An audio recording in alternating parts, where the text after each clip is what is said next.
Mendengar hal itu, Chuyun pun akan melakukan sebuah trik untuk mereka bertiga. Lantas Chuyun menggunakan kekuatannya untuk membuat sebuah rumah kecil bagi 3 peri. Terlihat rumah tersebut nampaknya cukup bagus untuk ditinggali oleh 3 peri.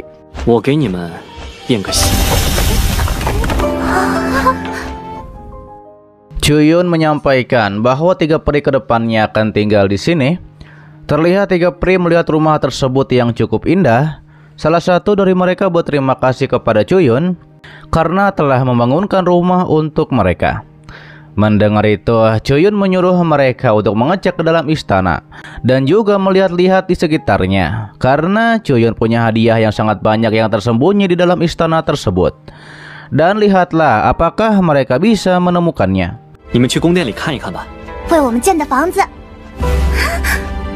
Ternyata setelah mengeceknya, peri menemukan garpu yang bagus. Ada juga meja di sana. Dengan begini akhirnya mereka memiliki tempat makan sendiri. Ditambah lagi di istana mereka menemukan gaun yang bagus. Terlihat nampaknya mereka sangat senang, begitupun dengan Chuyun yang tersenyum karena melihat 3 peri menjadi senang dengan hadiah yang telah mereka temukan. Ketika itu senior Chunpeng ada di sana. Ia pun sepertinya mengetahui ada yang tidak beres di sini. Ia pun menanyakan kepada Chuyun apakah Chuyun yakin ini adalah jurang tanpa angin.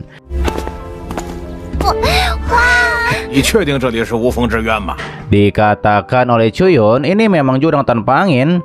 Bagaimana ia bisa salah? Dijelaskan oleh senior, jurang tanpa angin adalah tempat yang sangat terkenal. Praktisi teknik angin harus datang ke sini untuk memahami inti dari angin. Sekarang Chuyun lihatlah di mana yang lainnya. Chuyun membenarkan, ia bertanya-tanya di mana yang lainnya, atau praktisi yang berlatih di sini. Kemudian Chuyun memanggil peri Yaer. Chuyun menanyakan kepada peri, bukankah ini jurang tanpa angin? Di mana praktisi ras manusia lainnya? Dikatakan oleh Yaer ada lebih dari 1 pintu masuk ke jurang tanpa angin. Ras manusia terjebak di lantai 100. Di sana juga terdapat jurang tanpa angin. Ditambah lagi ini adalah lantai 108. Inilah jurang tanpa angin yang sesungguhnya. Mendengar itu, senior mengatakan ini benar ataukah sebuah kebohongan.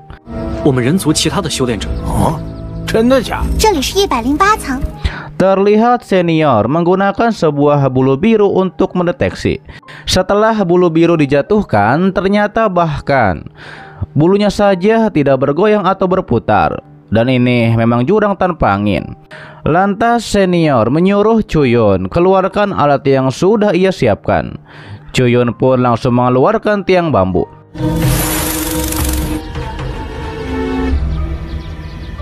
Dijelaskan oleh senior, 9 tiang bambu ini juga bagus, 9 sutra ini juga bagus. Itu semua hanyalah sebuah kendaraan yang benar-benar berguna. Ini adalah 981 lonceng giok putih, bisa melakukan formasi besar menangkap angin di tengah ruang hampa dan menangkap setiap hembusan angin di dalam formasi.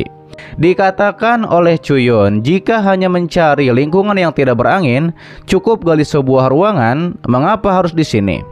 Dijelaskan oleh senior, karena jurang tanpa angin tidak hanya tidak berangin, tetapi sesuatu bisa muncul dari ketiadaan. Yang sebenarnya ada, bukan yang tidak ada. Sebaliknya dapat menciptakan sesuatu dari ketiadaan. Dan penciptaan baru ini adalah harta yang paling berharga dari jurang tanpa angin. Mendengar itu, Chuyun menyampaikan ternyata begitu. Ia pun langsung berkultivasi di sana.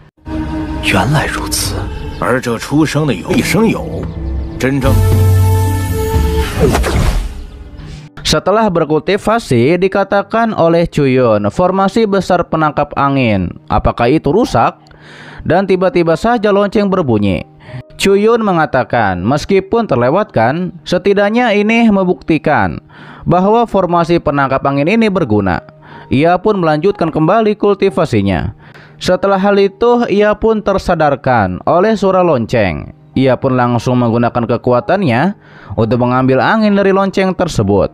Dijelaskan, Chuyun membutuhkan setidaknya 9 angin emas sebelum dapat memadatkan hati angin. Namun semakin banyak angin emas yang digabungkan, semakin kuat pula hati anginnya. Hati angin Lin Feng telah menggabungkan puluhan ribu angin emas dan Chuyun tidak boleh kalah darinya. Sementara itu di tempat lain, Chuyun pun tiba di sana menaiki piton besan. Setelah mendarat, ia pun mengatakan formasi penangkap angin yang dirancang oleh senior Chun Peng itu terlalu kaku. Sebaiknya Chuyun mencari seseorang untuk membeli beberapa bahan berkualitas tinggi untuk menyiapkan formasi penangkap angin lagi.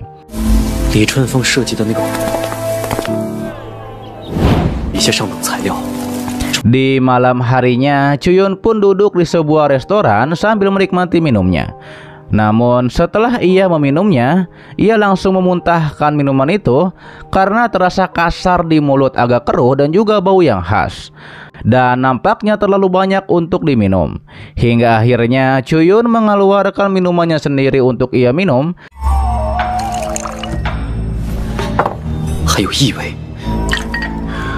Salah satu praktisi yang memakai pedang, ia mencium bau minuman dari Chuyun. Ia pun mengatakan arak Chuyun ini aromanya sangat khas di hidung. Ia pun menghampiri ke meja Chuyun dan meletakkan lencana dan juga pedangnya. Chuyun yang melihat lencana itu, ia mengetahui bahwa orang ini dari Aula Ling Feng, yang dikenal sebagai salah satu pahlawan angin dengan Aula Ling Feng. Dan orang ini pastinya latar belakangnya tidak kecil. Kemudian Chuyun pun memberikan satu gelas minumannya untuk praktisi tersebut. Praktisi itu langsung meminumnya dengan lahap. Dikatakan oleh praktisi itu, seharusnya Chuyun tidak memberikan minuman ini kepadanya. Itu sangat kejam. Disampaikan oleh Chuyun jika tidak bisa menolak. Itu karena kau memiliki masalah dengan tekad, sehingga membuat orang itu meminta lebih banyak lagi minum kepada Chuyun. Karena ia tadi minum terlalu cepat dan tidak bisa merasakannya.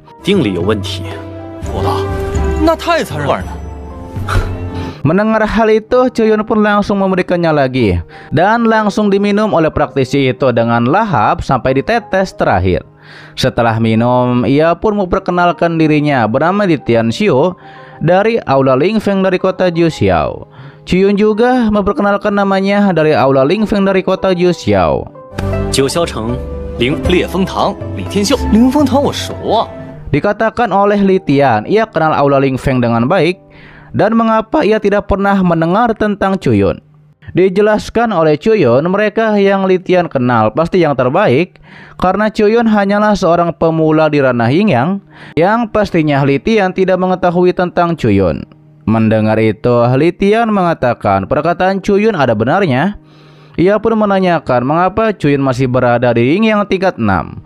Secara teori dengan arak sebagus ini, seharusnya Chuyun sudah di ranah nirvana sejak lama.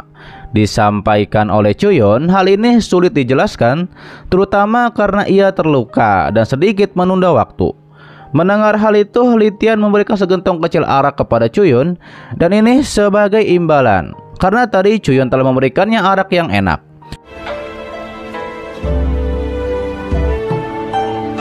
Melihat arak tersebut, Chuyun mengetahui itu adalah pil perangsang energi, pil obat kelas 9, membuka sumbatan pada meridian, juga memperkuat tubuh. Setelah meridian diperkuat dengan sempurna, bahkan jika Chuyun memanggil lubang hitam, selama tidak memakan waktu terlalu lama, tubuh Chuyun akan mampu menahannya. Ketiga pil ini adalah fungsi kunci untuk membuka segel lubang hitam dan juga armor lengan Viantine. Dan nampaknya Chuyun senang mendapatkan botol arak tersebut.